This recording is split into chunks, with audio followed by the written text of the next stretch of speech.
Good morning students.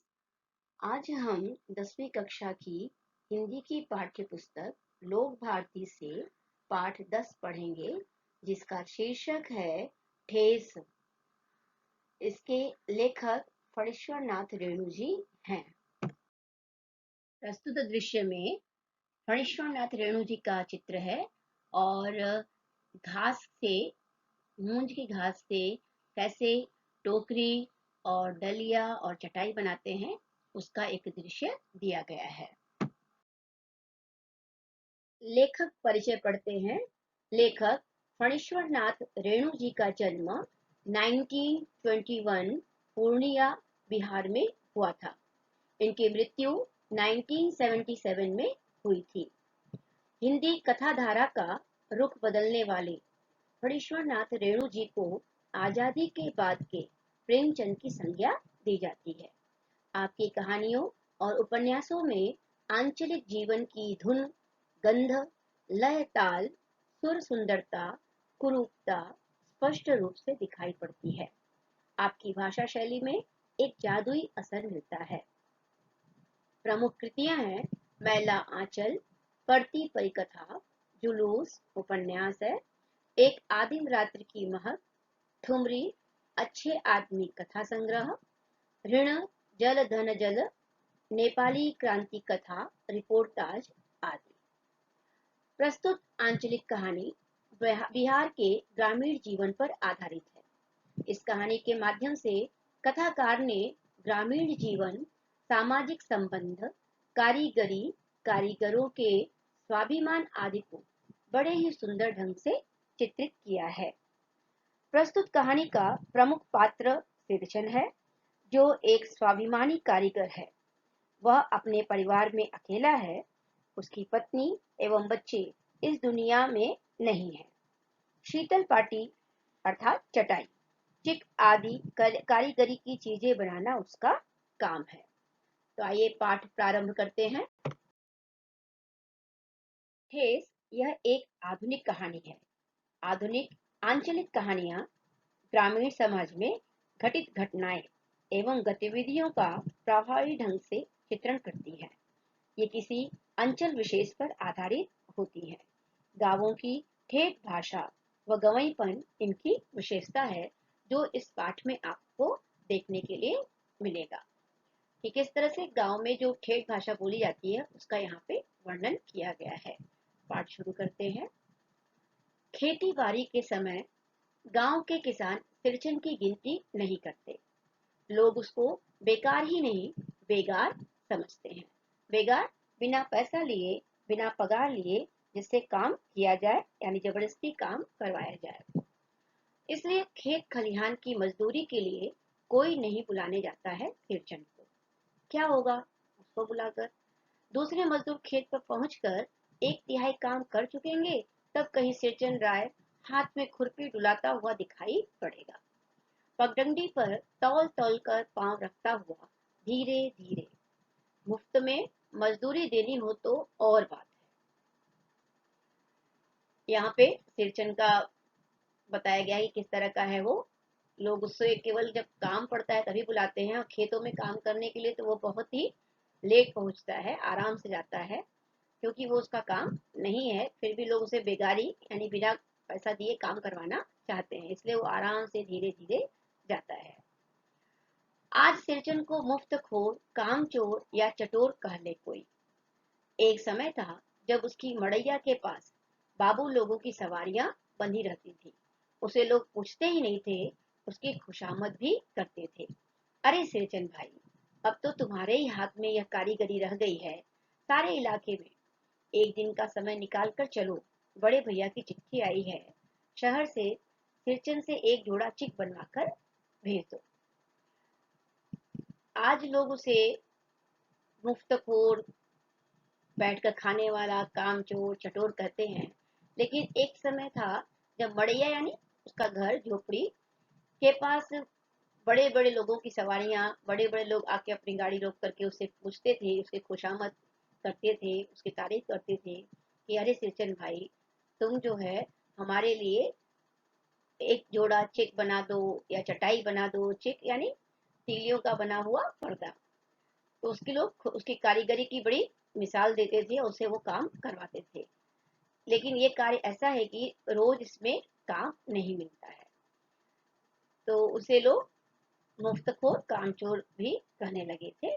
वो काम करता नहीं था, जब काम मिलता था तभी वो करता था, और खेती में तो उसे बिल्कुल भी मन लगता नहीं था। आगे देखते हैं। मुझे याद है, मेरी माँ जब कभी सिरचन को बुलाने के लिए कहती, मैं पहले ही पूछ लेता, भोग क्या क्या लगेगा। माँ हंसकर कहती, जा जा, बेचारा मेरे काम में पूजा भोग की बात नहीं उठाता कभी। पड़ोसी गांव के पंचानंद चौधरी के छोटे लड़के को एक बार मेरे सामने ही बेपानी कर दिया था सिरचन ने। बेपानी यानी बेइज्जत कर दिया था, उसका अपमान कर दिया था। क्या कारण था देखिए। तुम्हारी भाभी नाखून से काट कर तरकारी परोसती है और इमली का रस डालकर कढ़ी तो हम मामूली लोगों की घरवानियां बनाती हैं। तुम्हारी भाभी ने कहाँ से बनाना सीखा है। यानी उसकी भाभी पर वह व्यंग कसता है कि भाई बड़े घर के हो और ऐसे कढ़ी बनाते हो, ये तो हमारे मामूली घर में बनता है। इसलिए सिरचन को बुलाने के लिए पहले मैं माँ से पूछ लेता। सिरचन को देखते ही माँ हुलस कर कहती, आओ सिरचन, हुलस कर खुश होकर, आओ सिरचन, आज नेनू मथ रही थी तो तुम्हारी याद आई। नेनू, मट्ठा बनाना, मथनी से दूध या दही को मथ करके बनाना। घी की खखोरन के साथ चूड़ा तुमको बहुत पसंद है ना। और बड़ी बेटी ने ससुराल से संवाद भेजा है, संवाद संदेश भेजा है। उनकी ननद रूठी हुई है मोती की शीतल पाटी के लिए। मोती एक प्रकार की घास होती है, शीतल पाटी चटाई।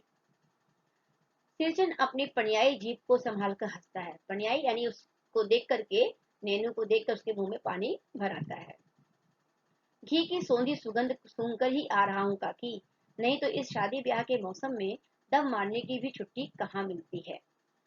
यानी यही एक समय होता है जबकि सिरचन की हर जगह पूछ होती है, हर लोग पूछते रहते हैं शादी ब्याह में।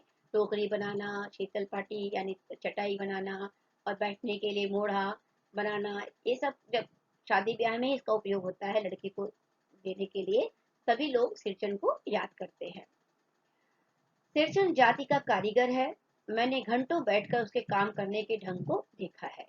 एक एक मोती और पटेल को हाथ में लेकर बड़े जतन से उसकी कुच्ची बनाता है। ये सब बनाने की सामग्री का नाम है। फिर कुच्चियों को रंगने से लेकर सुतली सुलझाने में पूरा दिन समाप्त। काम करते समय उसकी तन्मयता में जरा भी बाधा पड़ी कि गेहूं सांप की तरह फुफकार उठता, फिर किसी दूसरे से करवा लीजिए काम। सिरचन मुंहजोर है, काम चोर नहीं। तन्मयता, बड़ी तल्लीनता से अपना काम वो बड़े ध्यान लगाकर, मन लगाकर करता था। बिना मजदूरी के पेट भर भात पर काम करने वाला कारीगर, दूध में कोई मिठाई न मिले तो कोई बात नहीं, किंतु बात में जरा भी झाला वह नहीं बर्दाश्त कर सकता। झाला और गड़बड़ी। सिरचन को लोग चटोर भी समझते हैं। तली बघारी हुई तरकारी, दही की कढ़ी, मलाई वाला दूध, इन सब का प्रबंध पहले कर लो, तब सिरचन को बुलाओ, दुम हिलाता हुआ हाजिर हो जाएगा। सिरचन को ये सारी चीजें बहुत खाने में पसंद थी, इसलिए जब उसे कोई बुलाता था तो ये सारी चीजें उसे गिना देता था कि ये चीजें तुमको मिलेगी खाने को, और वो बहुत आसानी से, आराम से भागा भागा चला आता था, दुम हिलाता हुआ उसके पीछे पीछे चला आता था, उसकी खुशबू से वह पीछे पीछे भाग करके चला आता था घर पर। खाने पीने में चिकनाई की कमी हुई कि काम की सारी चिकनाई खत्म। काम अधूरा रखकर उठ खड़ा होगा। आज तो अब अधकपाली दर्द से माथा टनटना रहा है। अधकपाली माइग्रेन का दर्द जो होता है, सर दर्द। थोड़ा सा रह गया है, किसी दिन आकर पूरा कर दूंगा। किसी दिन माने कभी नहीं। अगर उसकी चिकनाई में, खाने की चिकनाई कम पड़ गई तो वो उठ जाता था आधा काम करके और बोलता था कि मैं बाद में आके काम करूंगा, और फिर कभी आता नहीं था। मोथी घास और पटरे की रंगीन शीतल पाटी, बांस की तीलियों की झिलमिलाती चिक, सतरंगे डोर के मोढ़े, भूसी चुन्नी रखने के लिए मुंज की रस्सी के बड़े बड़े जाले, हलवाहों के लिए ताल के सूखे पत्तों की छतरी, टोपी, तथा इसी तरह के बहुत से काम हैं जिन्हें सृजन के सिवा को गांव में और कोई नहीं जानता। यह दूसरी बात है कि अब गांव में ऐसे कामों को बेकार का काम समझते हैं लोग। बेकाम का काम जिसकी मजदूरी में अनाज या पैसे देने की कोई जरूरत नहीं। पेट भर खिला दो, काम पूरा होने पर एक आध पुराना धुराना कपड़ा देकर विदा कर दो, वह कुछ भी नहीं बोलेगा। कुछ भी नहीं बोलेगा ऐसी बात नहीं। सिरचन को बुलाने वाले जानते हैं सिरचन बात करने में भी कारगर है, बहुत चालाक है। महाजन टोले के भज्जू महाजन की बेटी सिरचन की बात सुनकर तिलमिला उठी थी। ठहरो, मैं माँ से जाकर कहती हूँ। इतनी बड़ी बात? बड़ी बात ही है बिटिया। बड़े लोगों की बस बात ही बड़ी होती है। नहीं तो दो तीन पटेल की पार्टियों का काम सिर्फ खेसारी का सत्तू खिलाकर कोई करवाए भला? यह तुम्हारी माँ ही कर सकती है बबूनी। सिरचन ने मुस्कुराकर जवाब दिया। इस बार मेरी सबसे छोटी बहन पहली बार ससुराल जा रही थी। मानो के दूल्हे ने पहले ही बड़ी भाभी को लिखकर चेतावनी दे दी है। मानो के साथ मिठाई की पतीली न आए, कोई बात नहीं। 3 जोड़ी फैशनेबल चिक और पटेल की 2 शीतल पार्टियों के बिना आएगी मानो तो बात अधूरी छोड़ देता है। भाभी ने हंसकर कहा, बैरंग वापस, यानी उल्टे पांव वापस जाना पड़ेगा। इसलिए 1 सप्ताह पहले से ही सिरचन को बुलाकर काम पर तैनात करवा दिया था माँ ने। देखो सिरचन, इस बार नई धोती दूंगी, असली मोहर छाप वाली धोती। मन लगाकर ऐसा काम करो कि देखने वाले देखते ही रह जाएं। पान जैसी पतली छुरी से बांस की तीलियां और कमानियों को चिकनाता हुआ सिरचन अपने काम में लग गया। रंगीन सुतलियों में झब्बे डालकर वह चिक बुनने बैठा। 1.5 हाथ की बिनाई देखकर ही लोग समझ गए कि इस बार एकदम नए फैशन की चीज बन रही है। मजली भाभी से नहीं रहा गया, पर्दे की आड़ से बोली, पहले ऐसा जानती कि मोहर छाप वाली धोती देने से ही अच्छी चीज बनती है तो भैया भैया को खबर भेज देती। काम में व्यस्त सिरचन के कानों में बात पड़ गई। बोला, मोहर छाप वाली धोती के साथ रेशमी कुर्ता देने पर भी ऐसी चीज नहीं बनती बहुरिया। मानू दीदी काकी की सबसे छोटी बेटी है। मानू दीदी का दूल्हा अफसर आदमी है। मजली भाभी का मुंह लटक गया। मेरी चाची ने फुसफुसाकर कहा, किससे बात करती है बहू? मोहर छाप वाली धोती नहीं, मुंगिया लड्डू। बेटी की विदाई के समय रोज मिठाई जो खाने को मिलेगी, देखती है ना। दूसरे दिन चेक की पहली पांति में 7 तारे जगमगा उठे। 7 रंग के सत भैया तारा। अपने काम में मगन सिरचन को खाने पीने की सुध नहीं रहती। चिक में सुतली के फंदे डालकर उसने पास पड़े सूप पर निगाह डाली। चिवड़ा और गुड़ का एक सूखा ढेला। मैंने लक्ष्य किया, ध्यान दिया। सिरचन की नाक के पास 2 रेखाएं उभर आई। मैं दौड़कर माँ के पास गया। माँ, आज सिरचन को कलेवा किसने दिया है? सिर्फ चिवड़ा और गुड़। माँ रसोई घर के अंदर पकवान आदि बनाने में व्यस्त थी। बोली, अरे मजली, सिरचन को बुंदिया क्यों नहीं देती? बुंदिया मैं नहीं खाता काकी। सिरचन ने के मुंह में चिवड़ा भरा हुआ था। गुड़ का ढेला सूप में एक किनारे पर पड़ा रहा अछूता। उसने उसको गुड़ को हाथ भी नहीं लगाया। माँ की बोली सुनते ही मजली भाभी की भौहें तन गई। मुट्ठी भर बुंदिया सूप में फेंक कर चली गई। सिरचन ने पानी पीकर कहा, मंजली बहुरानी, अपने मैके से आई हुई मिठाई भी इसी तरह हाथ खोलकर बांटती है क्या? बस मजली भाभी अपने कमरे में बैठकर रोने लगी।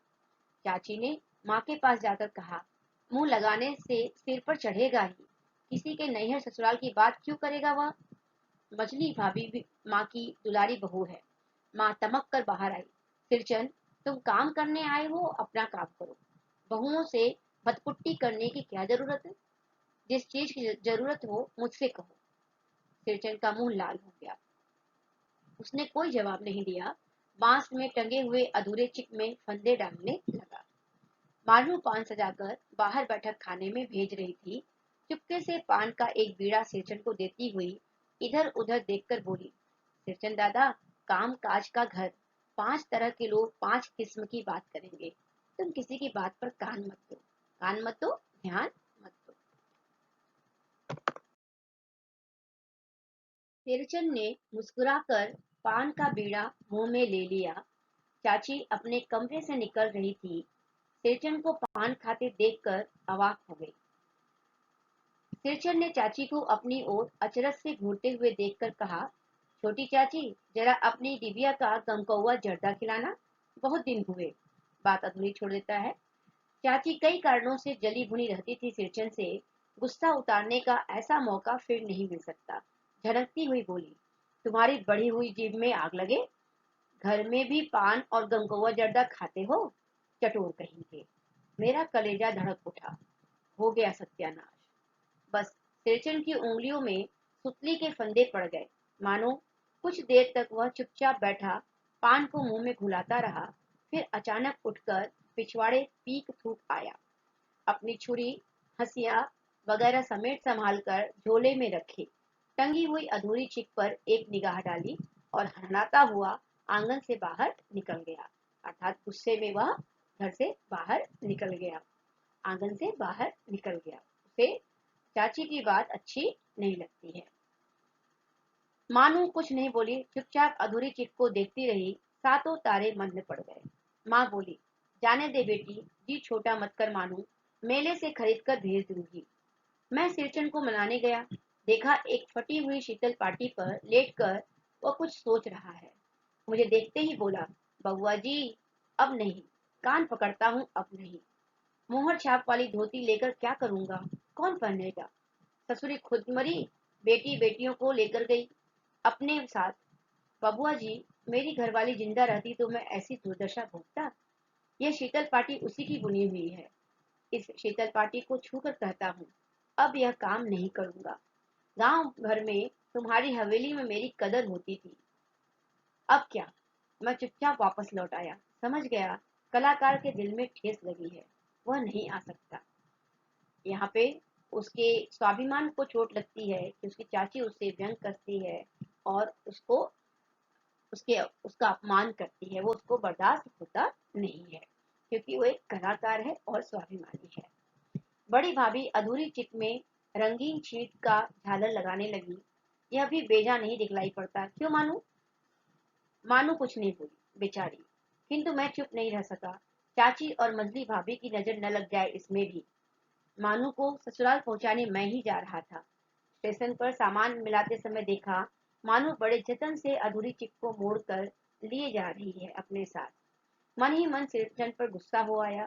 चाची के सुर में सुर मिलाकर कोसने को जी हुआ, कामचोर, चटोर।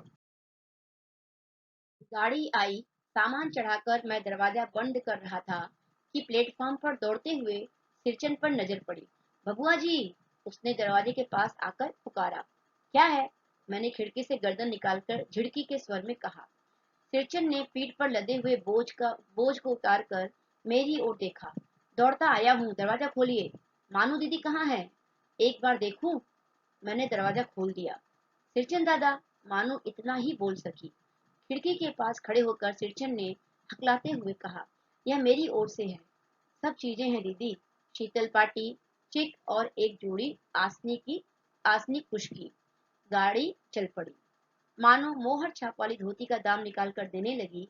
सिरचन ने जीप को दांत से काट कर दोनों हाथ जोड़ दिए। मानो फूट फूट कर रो रही थी। मैं बंडल को खोलकर देखने लगा। ऐसी कारीगरी, ऐसी बारीकी, रंगीन सुतलियों के फंदों का ऐसा काम पहली बार देख रहा था। यहाँ पे सिरचन को बहुत ठेस लगती है चाची की बातों से, लेकिन मानो दीदी अपने ससुराल जा रही थी और बड़े अरमानों से उन्होंने सिरचन को शीतल पाटी सब चीजें बनाने के लिए बोली थी और ये बात उसके मन में रह गई थी। इसमें मानो दीदी का क्या दोष था। ऐसा सोचकर वह उनके लिए सारी चीजें बनाता है और अंत में वह दौड़ करके जाता है गाड़ी छूटने पर और उनको वो सारी चीजें देता है। यहाँ पे उसका स्वाभिमान भी दिखता है और गांव के इंसान बड़े भोले भाले होते हैं। उसका वो भोलापन भी दिखाई देता है कि कोई कुछ बोल देता है तो वो उसको करता है, काम पूरा करता है और बड़े मन से लगन से अच्छे से सुंदर से बनाकर वो ला करके मानू दीदी को दे देता है। स्वाध्याय में शब्द संपदा पढ़ेंगे पहले। बेगार, बिना मजदूरी दिए जबरदस्ती लिया गया काम, मड़ैया, झोपड़ी, चिक, बांस की तीलियों का बना हुआ पर्दा, मोथी, एक प्रकार की घास, शीतल पाटी, चटाई, मुंज, एक प्रकार का तृण या घास, कलेवा, नाश्ता। मुहावरे आए हुए हैं इस लेसन में। मुंह लाल होना, क्रोधित होना, ठेस लगना, दुखी होना, बुरा अनुभव होना, फूट फूट कर रोना, जोर जोर से रोना, मुंह लटकाना, निराश होना। सूचना के अनुसार कृतियां कीजिए, संजाल पूर्ण करना है। सिरचन को आने वाले काम, उसे कौन कौन से काम आते हैं, वो 4 काम इसमें लिखने हैं। सिरचन का मेहनताना क्या था वो लिखना है। मानू को उपहार में मिला, सिरचन को लोग कहते थे। ये पाठ में से आपको आंसर ढूंढकर लिखना है। वाक्य को उचित क्रम में लगाकर लिखना है। भाषा बिंदु में क्वेश्चन नंबर 1, कोष्ठक की सूचना के अनुसार निम्न वाक्यों का काल परिवर्तन कीजिए। इसमें आपको काल परिवर्तन करना है, ब्रैकेट में काल दिए हुए हैं। क्वेश्चन नंबर 2, नीचे दिए गए वाक्य का काल पहचान कर निर्देशानुसार काल परिवर्तन कीजिए। आपको पहले काल पहचानना है, उसके बाद आपको काल परिवर्तन करना है। उपयोजित लेखन में पुस्तक प्रदर्शनी में 1 घंटा विषय पर 80 से 100 शब्दों में निबंध लिखना है। धन्यवाद।